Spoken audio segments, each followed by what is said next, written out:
我就會試下做佢啦。開始之前，大家記得訂閱、分享同埋按 like 啦。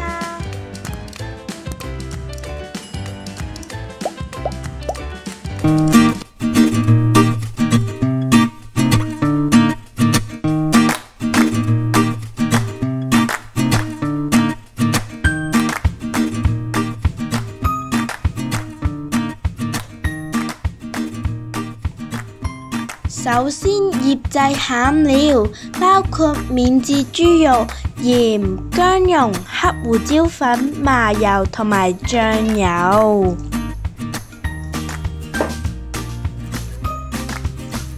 加晒所有材料之後呢，我就會攪到佢起膠，跟住放埋一邊等陣用。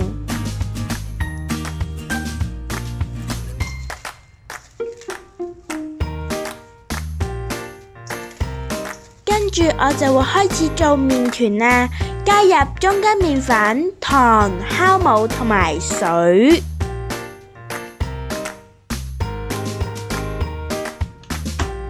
跟住開動廚師機，用中速攪佢。只要猜到佢成一嚿就得㗎啦，唔使好似麵包咁樣起筋。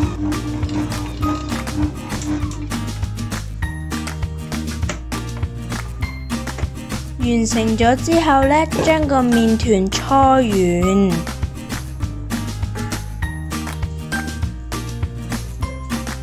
冚上保鮮紙陣間用。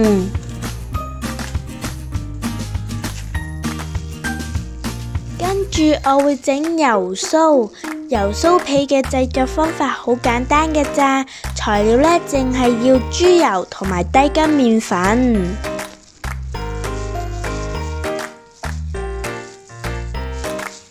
我用兩隻手將佢哋撈埋一齊，好似搓緊泥膠咁樣，搓成一嚿就得㗎啦。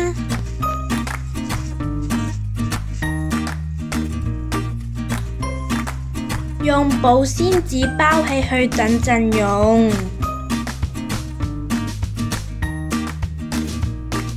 最後我哋一齊嚟包胡椒餅啦。首先將麵團推成一個薄薄嘅長方形，油酥皮呢都要推成薄薄嘅一塊，稍為比麵團細一啲。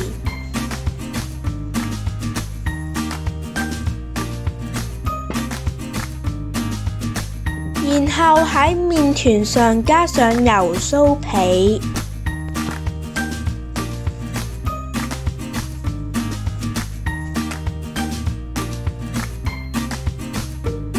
再慢慢捲起嚟，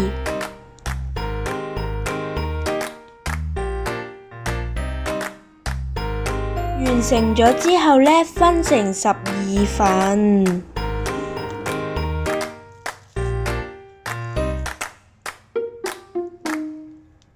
拎一份出嚟，上下壓平，再對折放埋一邊休息一陣。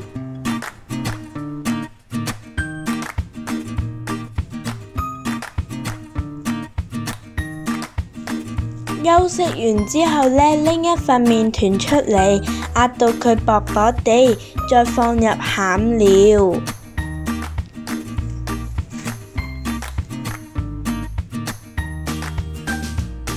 先放豬肉，然後擺大量嘅蔥，再包埋一齊。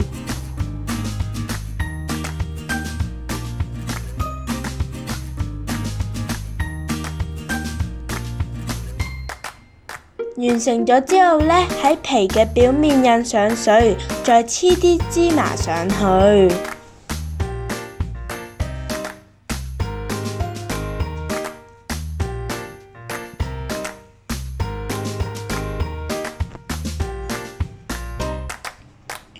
最後預熱焗爐200度焗大概20分鐘，見到表面金黃色就 OK 嘅啦。